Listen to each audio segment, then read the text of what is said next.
लो जयकारा बोल मेरे श्री गुरु महाराज की जय। बोलो साचे दरबार की जय।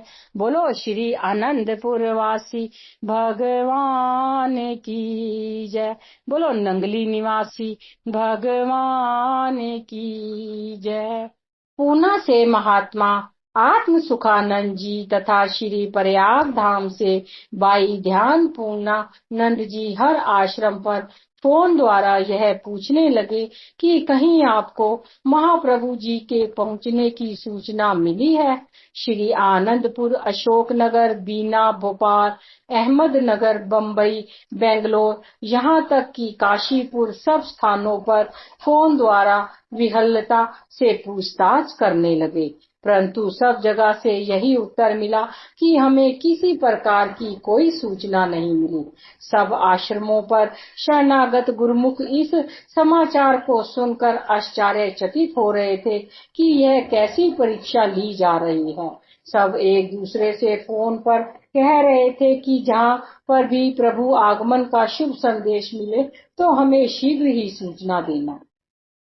सब जगह गुरुमुख ध्यान सुमिरन में बैठकर मंगलमय सुखद शुभ यात्रा की कामना करने लगे। इस समय सेवक स्वामी प्रेमी प्रीतम के रूहानी संबंध की विशेष लीला का आध्यात्मिक रंगमंच पर अद्भुत चमत्कार हो रहा था। प्रेमी गुरुमुखों की हृदय तंत्रिका की झनकार ने महाप्रभु जी को अपने पास बुलाने के लिए विवश कर लिया और देर रात्रि तक आपको वहां पहुंचना ही पड़ा। इधर सुखधाम से ही श्री कार द्वारा यात्रा करते हुए आप जैसे ही सायं 7 बजे अहमदनगर पहुंचे, वहां पर लाल बत्ती आने पर कार आगे निकल गई और पिकअप को पीछे रुकना पड़ा। ड्राइवर महात्मा जी को आदेश दिया कि कार आश्रम की ओर मोड़ लो। वहां पहुंचकर आपने भाई अमर प्रीतानंद जी को फरमाया कि पिकअप में से कुछ गुरुमुख जन हैं, उनके भोजन की अति शीघ्र व्यवस्था करो। लाल बत्ती पार कर पिकअप आगे निकल गई। काफी दूर जाने पर श्री कार को आगे कहीं ना पाकर वे असमंजस में पड़ गए। श्री महाप्रभु जी कहाँ चले गए? वे कभी पीछे की ओर लौटते तो कभी आगे की ओर बढ़ते, कुछ भी समझ में नहीं आ रहा था। इसी ऊहापोह में वे उर्ली तक पहुंच गए। आश्रम से लगभग 1 घंटा व्यतीत हो जाने पर भी जब पिकअप वहां नहीं पहुंची तो महाप्रभु जी ने बाई जी को फरमाया कि ऐसा लगता है कि पिकअप वाले हमें ढूंढते हुए आगे निकल गए हैं, क्योंकि उन्हें हमारे यहाँ आने की कोई सूचना नहीं थी। फिर हमने भी उन्हें किसी आश्रम पर रुकने के लिए मना किया था, अतः अब हमें भी शीघ्र ही यहाँ से प्रस्थान करना होगा। बाई जी ने विनय की कि रात्रि के 8 बज रहे हैं, श्री गुरु महाराज जी यहाँ ही विश्राम कर ले, परंतु उधर प्रेमियों की बेचैनी ने इधर श्री प्रभु जी को भी बेचैन कर दिया। बाई जी को फरमाया कि श्री प्रयाग धाम में फोन द्वारा सूचित कर दो कि रात्रि समय हम येवत ठहरकर प्रातः काल श्री प्रयाग धाम में पहुंच जाएंगे। इतना कह अपने वहां से प्रस्थान किया। श्री प्रभु जी के शुभ आगमन की सूचना पाकर श्री प्रयाग धाम में हर्षो उल्लास का समागम बन गया। कुछ ही समय पहले जो हृदय आकुला रहे थे, उनकी दशा ही पलट गई। सब एक दूसरे को बधाइयां देते हुए फूले ना समा रहे थे। सभी आश्रमों पर यह सूचना भेज दी गई कि प्रातः श्री सद्गुरुदेव जी महाराज श्री प्रयाग धाम में कृपा फरमा रहे हैं। श्री कार के पहुंचने पर प्रेमी गुरुमुखों ने महाप्रभु जी का भव्य स्वागत किया। आपने दूसरे दिन प्रबंधक महात्मा जी बाई जी को फरमाया कि श्री आनंदपुर दरबार की गुरु भक्ति की महिमा चाहू दिशा फैल चुकी है। केवल प्रेम को मुख्यता न देते हुए अनुशासन का होना अनिवार्य है। संगतों पर यह प्रतिबंध लगाएं कि श्री आज्ञा के बिना कोई भी श्री प्रयाग धाम में न आए। आश्रम में जहाँ भी कार जाए वहां पर सब गुरुमुख पंक्ति बंद खड़े दिखाई दे। वर्तमान समय में विवेक विचार से कार्य करना प्रत्येक गुरुमुख का कर्तव्य है। इससे वे स्वयं भी लाभान्वित होंगे और दूसरों के लिए प्रेरणा स्रोत बनेंगे। श्री परमहंस अद्वैत मत श्री आनंदपुर सत्संग भवन हर नगर एवं गांव में बन चुके हैं। महात्मा जन सत्संग प्रचार हेतु वहां जाकर जन साधारण को श्री सद्गुरुदेव जी महाराज की महिमा एवं भक्ति के पथ पर अग्रसर कर रहे हैं। ऐसे ही करनाल में भाई विवेक परमानंद जी के आश्रम में संगतें आती और सत्संग का लाभ उठाती। हर पर्व पर संगतें उनके साथ श्री आनंदपुर में आती और श्री दर्शन कर महाप्रभु जी की लीला का गुणगान करती। एक भक्तानी जो कि अत्यंत ही गरीब थी, वह श्री प्रभु जी की लीलाओं को सुनती और आत्मविभोर हो सोचती कि क्या कभी मैं भी श्री आनंदपुर जा पाऊंगी, उन मनहरण लीलाओं को निहार सकूंगी। ऐसा सोचते सोचते उसे 6-7 वर्ष व्यतीत हो गए। वह श्री सद्गुरुदेव जी श्री पंचम पातशाही जी महाराज की श्री मूर्ति का ध्यान करते हुए श्री चरणों में विनय करती कि प्रभु, मैंने सुना है कि आप गरीब निवाज हो, नियोटियों की ओट हो और प्रत्येक की हार्दिक इच्छा को पूर्ण करते हो। मेरी पुकार आपके दर पर कब पहुंचेगी? कब मुझे आपके साक्षात दर्शन होंगे? मेरे पास भेंट करने के लिए भी कुछ भी नहीं है।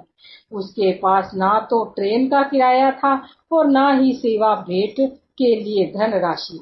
उसका बेटा उसे केवल 2 आने एक मास में खर्च करने के लिए देता था।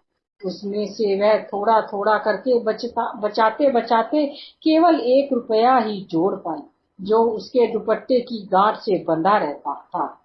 वह आश्रम में जाती और श्रद्धा पूर्वक पीछे बाहर बैठकर सत्संग श्रवण कर लेती। संगत के जाने के पश्चात वह आश्रम में झाड़ू लगाकर ही वापस जाती। एक बार बाई जी ने उस भक्तानी को बुलाकर कहा, हमारे पास ट्रेन की एक टिकट फालतू है। मुझे अंदर ही अंदर अभी यह प्रेरणा हुई है कि जो भक्तानी प्रतिदिन झाड़ू लगाकर जाती है उसे श्री आनंदपुर ले आओ। भक्तानी के दिल की साध पूरी हुई, वह श्री आनंदपुर पहुंच गई। सत्संग के पश्चात जब संगत लाइन में मत्था टेकने के लिए खड़ी हुई तो वह बार बार पीछे की ओर चली जाती और प्रेमाश्रु बहाते हुए यही मन में कहती कि मैं कैसे आगे जाऊं, आगे मत्था टेकने वाले तो कितनी ही सेवा भेंट कर रहे हैं। श्री गुरु महाराज जी ने अचानक ही लाइन को आगे आने से रोक दिया और महात्मा योगात्मानंद जी को कहा कि इस लाइन में सबसे पीछे खड़ी भक्तानी को आगे बुलाओ। महात्मा जी ने सेवा समिति वाले एक भक्त जी को संकेत से उस भक्तानी को आगे भेजने के लिए कहा। वह भक्तानी आगे आई तो उसके प्रेम का प्रवाह आंसुओं में बह निकला। उसने श्री छवि को निहारा तो उसका रोम रोम पुलकायमान हो गया। भाव तिरेक हो उसने मन ही मन में कहा कि मुझ गरीब की पुकार श्री चरणों तक कैसे पहुंच गई। श्री प्रभु जी ने फरमाया, भक्तानी दुपट्टे की गांठ तो खोल, हमारे लिए जो सेवा इकट्ठी की है वह तो अर्पण कर। संकोच वश वह दुपट्टे की गांठ को हाथ लगाए और वहीं पर हाथ को रोक दे। यह देखकर हैरान हो रहे थे कि इसके पास ना जाने कितनी सेवा है। कांपते हाथों से उसने गांठ खोली तो उसमें 1 रुपए का नोट था। महाप्रभु जी ने उसे अपने कर कमलों में लिया और फरमाया, यह 1 रुपए का नोट नहीं, हार्दिक प्रेम एवं श्रद्धा की अमूल्य भेंट है। संकोच मत कर, कई जन्मों की तपस्या के पश्चात भी ऐसा सुअवसर नहीं मिलता। तुम्हारी भक्ति, श्रद्धा और प्रेम की सेवा भेंट से हम अति प्रसन्न हैं। सत्य तो यह है कि महापुरुष सदैव हार्दिक भावनाओं का ही मूल्य आंकते हैं। श्री प्रभु जी की अपार कृपा को पाकर वह धन्य हो गई। श्री आनंदपुर में निर्माण कार्य का क्षेत्र इतना विस्तृत और उल्लेखनीय है जिसका संपूर्ण विवरण नहीं दिया जा सकता। उसमें से संक्षिप्त रूप में प्रमुख विभाग एवं कार्यकलापों का श्रेय दिया गया है। रेलवे टिकट घर।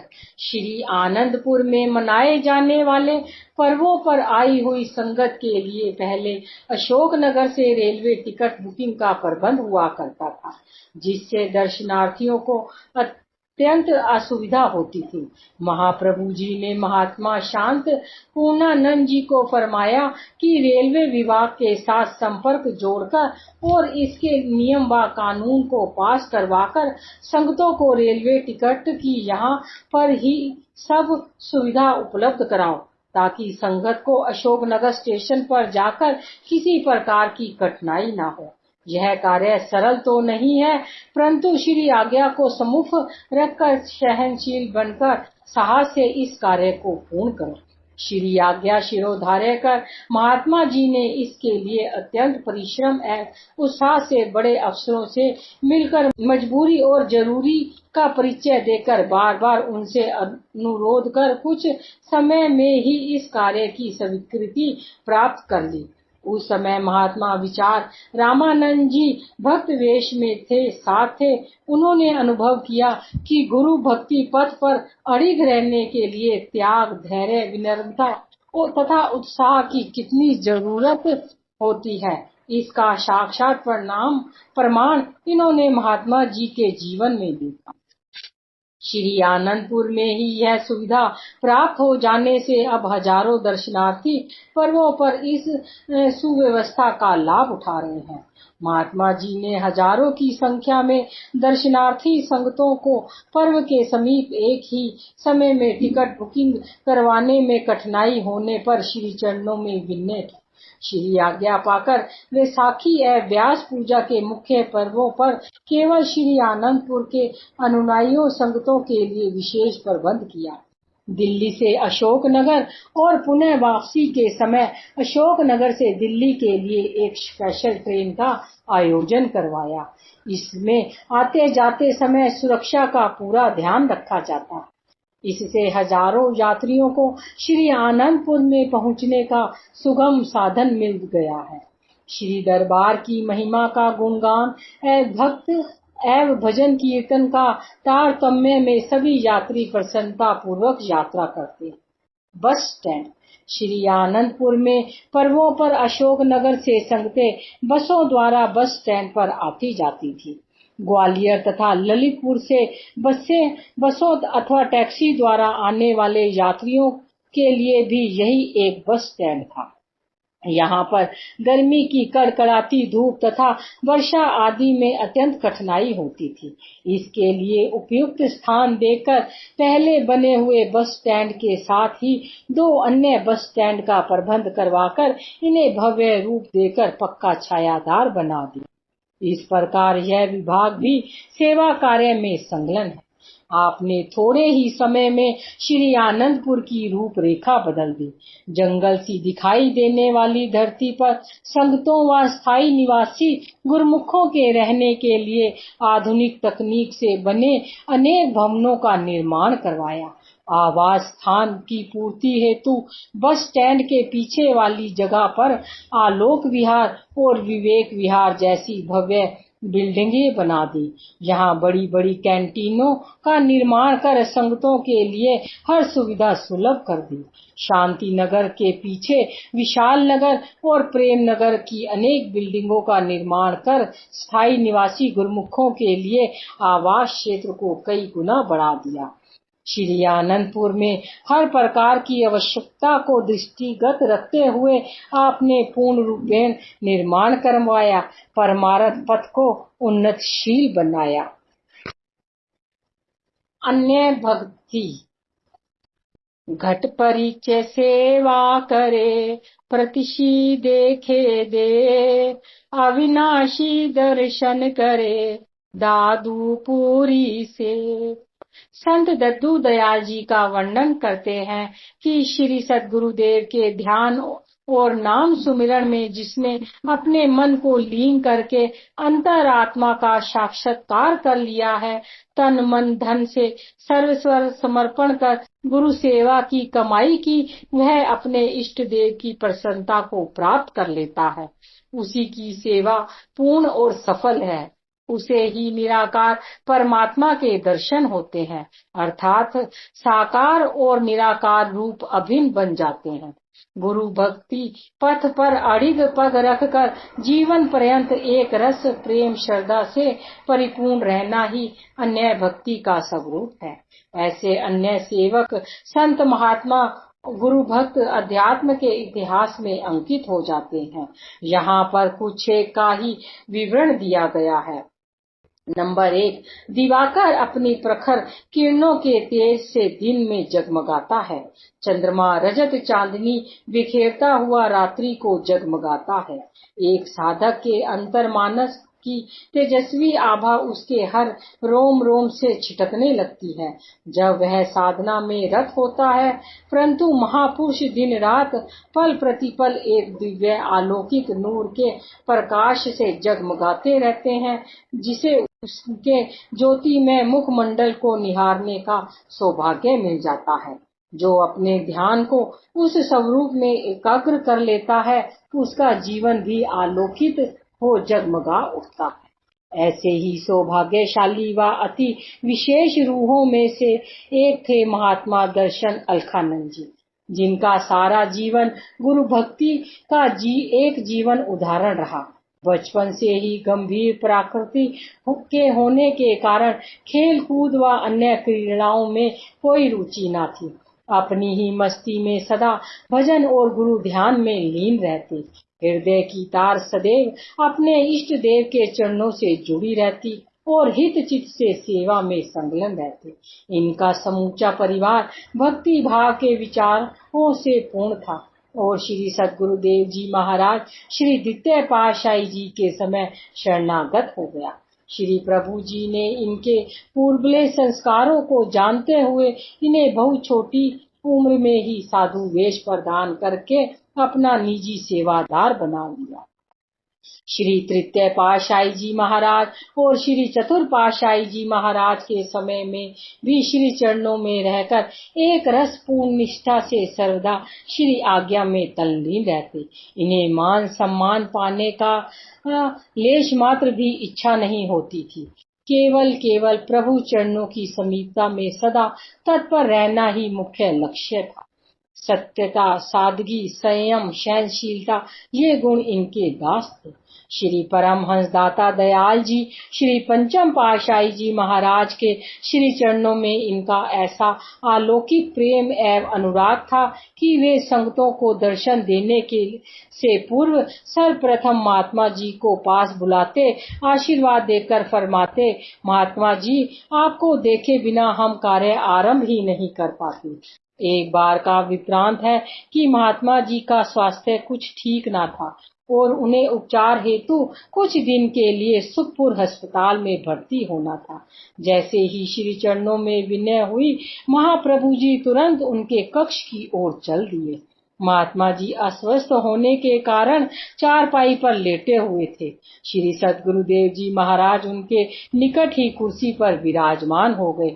जब श्री प्रभु जी कुर्सी से उठने लगे तो महात्मा जी ने उनके पावन चरण कमलों को स्पर्श करना चाहा, परंतु उनका हाथ श्री चरणों तक नहीं पहुंच पा रहा था। परम दयालु परोपकारी प्रभु जी ने अपना दायां चरण थोड़ा ऊपर उठा लिया और महात्मा जी ने श्री चरण स्पर्श कर अपनी मनोभावना को पूर्ण किया। इस प्रकार अपने प्रिय सेवक की हार्दिक अभिलाषा को पूरा करने के पश्चात श्री प्रभु जी ने दिव्य सत्संग भवन में बैठी संगत को पावन श्री दर्शनों से तीर्थार्थ किया। श्री प्रभु जी जब भी श्री प्रयाग धाम से विदेश यात्रा के लिए जाते तो महात्मा जी को अपने समय को सार्थक करते हुए अंदर की सेवा के साथ साथ प्रिंटिंग प्रेस की सेवा करते। एक बार विदेश में 40 दिन का प्रोग्राम होने के कारण महात्मा जी ने विनय की कि प्रभु जी उन्हें कोई सेवा प्रदान करे। प्रभु जी ने उर्दू में लिखित श्री अमृत प्रवचनों की कापियां देते हुए फरमाया कि जितना इसमें से हो सके आप पढ़कर हिंदी में अनुवाद करवा देना। महात्मा जी ने तो ना दिन देखा ना रात देखी, अंतर मन में एक ही लगन लगी हुई थी कि जितनी सेवा मिली है सब पूर्ण करनी है। इसी धुन में प्रातः श्री आरती पूजा के पश्चात 7 बजे से लेकर रात्रि के 12 बजे तक अविराम लगे रहते और इस सेवा कार्य को पूर्ण किया। महाप्रभु जी ने श्री प्रयाग धाम में पहुंचकर जब सब कापियों का अनुवाद हिंदी में पाया तो मुस्कुराते हुए फरमाया, महात्मा जी, कार्य तो बहुत अधिक था, आपने अपनी तीव्र लगन और परिश्रम से इसे इतनी जल्दी पूर्ण कर दिया। समय आने पर आपकी सेवा का सौभाग्य पाकर ये अमृत वचन पावन ग्रंथ में प्रकट हुए। श्री सद्गुरुदेव जी महाराज के अन्य अनुरागी प्रेमियों के लीला प्रसंग अधिकतर गुप्त ही रहते हैं। महात्मा जी ने अपने प्यारे श्री प्रभु जी के श्री चरणों में अंतिम क्षणों तक उनकी मधुर लीलाओं का रसपान करते हुए तन प्राण से श्री दरबार की सेवा करते हुए श्री चरणों में समा गए। बोलो जयकारा बोल मेरे श्री गुरु महाराज की जय।